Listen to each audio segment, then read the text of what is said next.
Hey guys, just a quick note here. After Teresa read through the lesson, she had a couple questions, so I want to make sure that I made another note for you guys this week. Hopefully this will be a pretty quick video, but just a reminder, Romans 8, this is the last half of Romans chapter 8 that we're going to be working on, and some of my notes, it just reminds us that Romans 8 is being this central chapter in the whole Bible.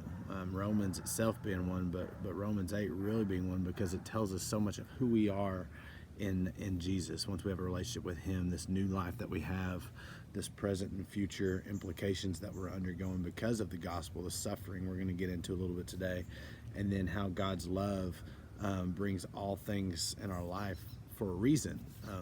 Although it's hard sometimes to really comprehend why, especially in the middle of it.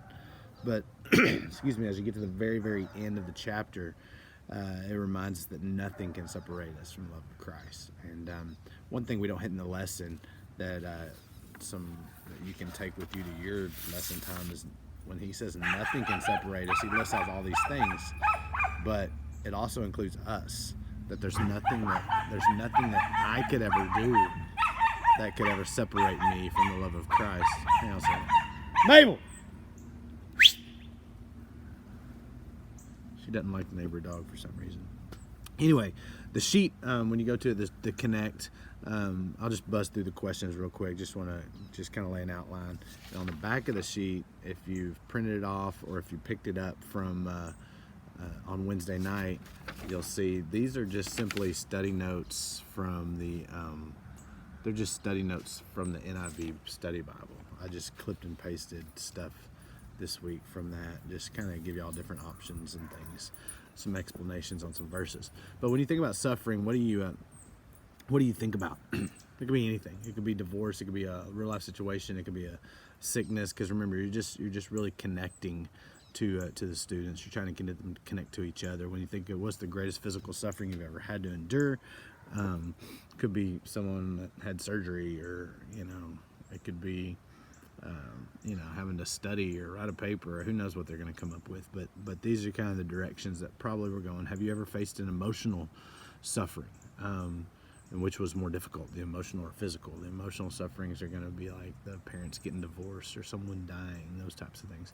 In your opinion, what's the greatest thing to have ever been created by man?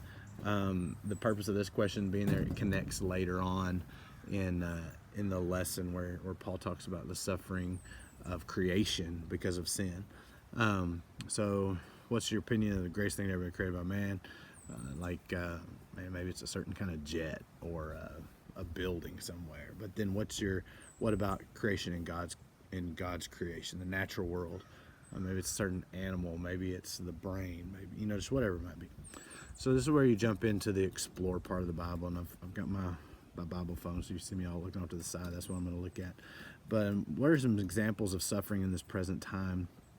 Now remember, we have to remember the context that we're in when Paul says that, for I consider that the sufferings of this present time are not worth comparing to the glory that has been revealed to us. And you have to remember, hopefully some of them will know the sufferings that Paul has encountered and the sufferings that is going on in the world at that time for Christians. They're being put in jail. They're being put to death. They're being tortured. They're having their worlds taken from them. In a lot of cases, their businesses.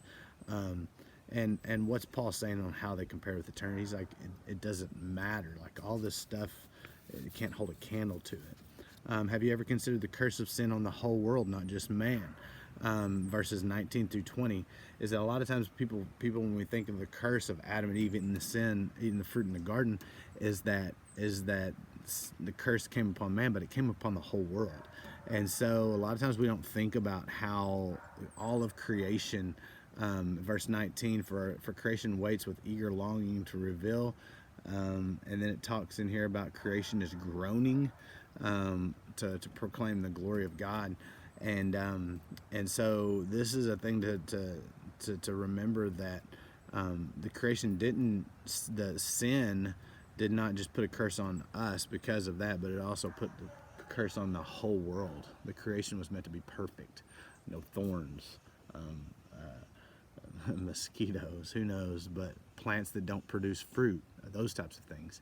In the garden, we're told that everything was perfect. So Verse 23, the first fruits, where it says under Explorer, the first fruits of the Spirit mentioned in this passage is the moment of salvation and evidence of the Spirit of God in your life. What are fruit of God's Spirit in someone? So what are the fruits of God's Spirit in someone? These are what we've been going through in the worship services: love, joy, peace, patience, kindness, goodness, faithfulness, gentleness, self-control. Those are fruits of the Spirit. And how do they show up? How do they show up in your life? And in verse 23, he mentions, for we know that, here we go, for we know that the whole creation has been groaning together until now in the pains of childbirth. That's 22. And not only the creation, but we ourselves who have the first fruits of the Spirit. That first fruit is just salvation. It's like the first glimpse, the evidence that he's in our life. Verse 23 and 25, what does it mean that we have been adopted as God's children? What rights do adopted children have? This is 23 to 25, and what rights is when you're adopted and you claim that identity. That means he takes us in. He's chosen you. He's chosen to have the relationship with you. What does it mean? There we go. Verse 28. What does it mean to be called according to his purpose, and what are we called to? Verse 28, called according to his purpose is that he has a plan for us. He has dreams. He has desires for every single one of us.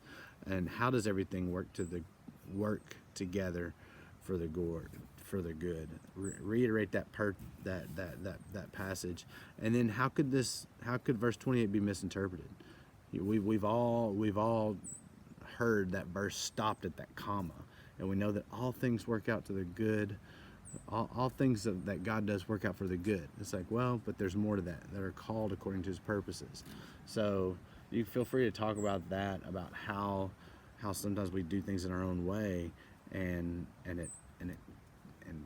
things don't seem right, or there's suffering. It's like, well, it's all going to work out. It's like, well, maybe it won't, because this isn't according to the purposes of God. It's not honoring him. So that's where that is from, and elaborating on. And what's the purpose of suffering? The purpose of suffering, the thought behind this question is that the purpose of suffering is to get us to realize that God's going to put us in situations, but that he's greater than the situation. It's there to create a greater dependence on him, not on us, on getting ourselves out. And so to remind us that he is God, that he is in charge, that he has lined everything out. And so often what happens is we get focused on comfort, and the purpose of our lives isn't comfort. And so just because there's a suffering time, we think that that's bad and it's evil, and it's not necessarily bad and evil. It's just the plan and the path. Verse 31 through 34, if God did not spare us even his own son, what does it mean about his willingness to bring good into your life? Now, this is not saying, well, God killed his own son, he's going to kill me too. It's like, no. It's like God loves you this much that he would kill his son, that he would allow his son to die so that you could have hope. That's the intention behind that. 35 through 39, what can separate from you from God's love? This is one of the most beautiful passages. Nothing. Is there anything left out of that list? There's really not. When you come down, when you really summarize and look down to it, there's really nothing that can't fall under one of those descriptions. The transform part, think of something you fear, worry that can separate you from God's love. How does knowing that nothing can separate believers from God's help deepen your relationship with him? And this is important with this question, because it's easy to say, oh, that makes me feel good. Yeah, it makes you feel good, but also, how does it make you feel? Do you realize, do you consider, it's like, are you so focused on this problem, or are you focused on how God's going to move in this problem? That nothing can separate you from his love. Not your sin, not someone else's, not the situation you're in. And then the takeaway is how do we express the type of hope found in 8:24 through 25 throughout our lives and our relationships? And how do we, for this hope we were saved. Now, hope that is seen is not hope, but who hopes for what he sees? But if we hope for what we do not see, we wait for it with patience. And this hope is not a hope like, man, I hope he comes today. It's this hope of anticipation of it happening, because it's gonna. And this passage, this verse, actually this whole section might be helpful for you in explanation and your own personal reading. reading in the New Living Translation, a lot of it speaks a little clearer, especially if you went back to the end of chapter 7, where it talks about I do what I don't want to do and I don't do. In the New Living Translation, it's so clear and understandable. But yeah, I hope this helps. Kept it right at 10 minutes. Hope y'all have a good day. We'll see you tomorrow.